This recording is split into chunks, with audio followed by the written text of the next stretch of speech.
Bonjour à tous et bienvenue dans cette vidéo dans laquelle nous allons aborder les fondations du modèle ISLM en abordant la fonction de consommation. A tout de suite.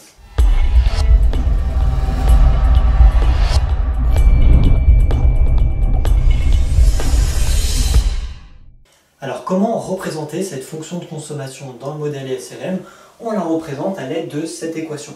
Rassurez-vous, on va détailler chacune des composantes de cette équation afin de bien comprendre, de bien saisir toutes les intuitions qu'il y a derrière cette équation. Et on va commencer tout de suite avec ce fameux C0.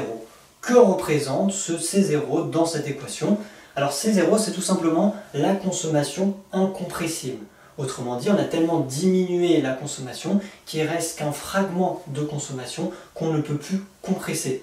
Prenons un exemple, un individu qui déteste consommer, qui déteste aller au restaurant, qui déteste faire des cadeaux, et bien cet individu, pour rester en vie, doit forcément dépenser quelque chose. Et bien ce quelque chose, c'est ce qu'on appelle la consommation incompressible, ou plutôt le minimum vital. Et donc quand on pose cette question, qu'est-ce qu'un individu devrait dépenser pour rester en vie? Et bien la réponse, c'est C0, c'est la consommation incompressible.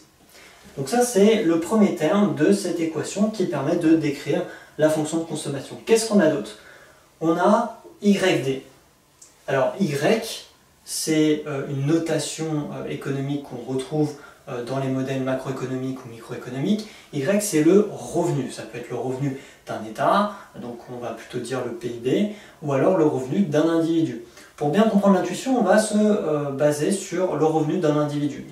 L'individu, il travaille, il a un revenu, ce qu'on appelle un revenu brut, et il va falloir retirer quelque chose, donc des cotisations et des taxes, à ce revenu brut pour obtenir le revenu net. Et bien ici, on a Y avec un indice D. D, c'est pour déductible ou déduit. C'est le revenu déduit de quelque chose. Et du coup, je viens de le dire, on déduit quoi du revenu brut de l'individu? On déduit les taxes, les impôts. Et en macroéconomie, les impôts, du coup, ça se note T. On le déduit, donc on a un signe moins. Et on déduit les impôts de quoi? Du revenu brut de l'individu. Donc le revenu classique en macroéconomie, on le note Y. Et du coup, on comprend que ce YD, c'est le revenu net de l'individu, ou le revenu déductible, qui est égal à quoi? Qui est égal au revenu brut de l'individu, moins les impôts, qu'on va aborder dans une autre vidéo, qui représente du coup les impôts fixés par l'État. Donc ici on a la consommation incompressible, ici on a le revenu net de l'individu, et qu'est-ce qu'on a de l'autre côté? On a une certaine petite fonction, C indice Y, qui représente la propension à consommer de l'individu. Alors c'est peut-être le terme le plus compliqué, mais je vais vous l'expliquer très simplement. Si vous avez vu les vidéos sur la chaîne sur la théorie du consommateur, on avait abordé dans ces vidéos l'utilité marginale. L'utilité marginale d'un individu, c'était le supplément de satisfaction de cet individu lorsqu'il consommait un bien. L'augmentation de son utilité lorsqu'il consommait un bien. Et bien ici, on a exactement la même chose.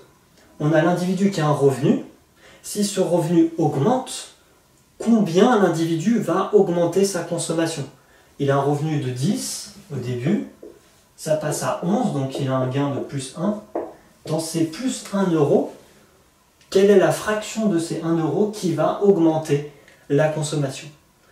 Et souvenez-vous la vidéo en microéconomie sur l'utilité marginale, pour savoir combien la satisfaction augmentait lorsqu'il consommait un bien, on avait la formule suivante. On avait la dérivée partielle de sa consommation de sa quantité de bien x1 par rapport à la fonction d'utilité. On avait une fonction d'utilité, on dérivait en fonction d'une quantité de bien et on obtenait cette augmentation de satisfaction qui était l'utilité marginale de l'individu. Et bien ici, ce sera la même chose. On cherche à savoir combien la consommation augmente lorsque le revenu augmente. Et donc, on va utiliser une dérivée partielle exactement comme l'utilité marginale, mais simplement au dénominateur, on aura du coup le revenu de l'individu, et ce revenu de l'individu, on va le dériver pour avoir sa consommation. Et du coup, on va pouvoir savoir de combien l'individu augmente sa consommation quand son revenu augmente. Alors là, je vous vois venir, vous allez me poser la question, oui mais moi, c'est vrai que quand mon revenu augmente, je ne vais pas forcément augmenter ma consommation, je vais plutôt épargner ou faire ce genre de choses. Et c'est pour ça que lorsque l'économiste Keynes a écrit cette équation pour le modèle ISLM, il a adjoint une loi qu'on appelle la loi psychologique comportementale. Et cette loi, selon Keynes, nous dit quoi? Elle nous dit qu'en moyenne, les individus augmentent leur consommation quand le revenu augmente, mais ils augmentent leur consommation de manière moins proportionnelle que l'augmentation du revenu. Je m'explique. Ça veut dire que si le revenu augmente de 1 euro, la consommation va augmenter toujours de moins de 1 euro. Ce qui est normal, quand on a une augmentation de revenu, on va certes peut-être augmenter notre consommation, mais on va aussi augmenter peut-être notre investissement, notre épargne. Il y a d'autres facteurs qui vont rentrer en jeu. Donc c'est pour ça que Keynes nous dit dans la loi psychologique comportementale que quand le revenu augmente, on ne va pas augmenter à 100% notre consommation. Et du coup, c'est pour ça qu'on va utiliser la propension à consommer pour savoir de combien ça va augmenter. Et l'autre terme qui est important dans cette loi, c'est le « en moyenne ». Une moyenne, c'est quoi? Une moyenne, quand on utilise une moyenne, c'est pour résumer en fait une information. Donc, admettons qu'on ait des notes, on a des notes de classe. Là, si je fais la moyenne, je vais tendre vers 10.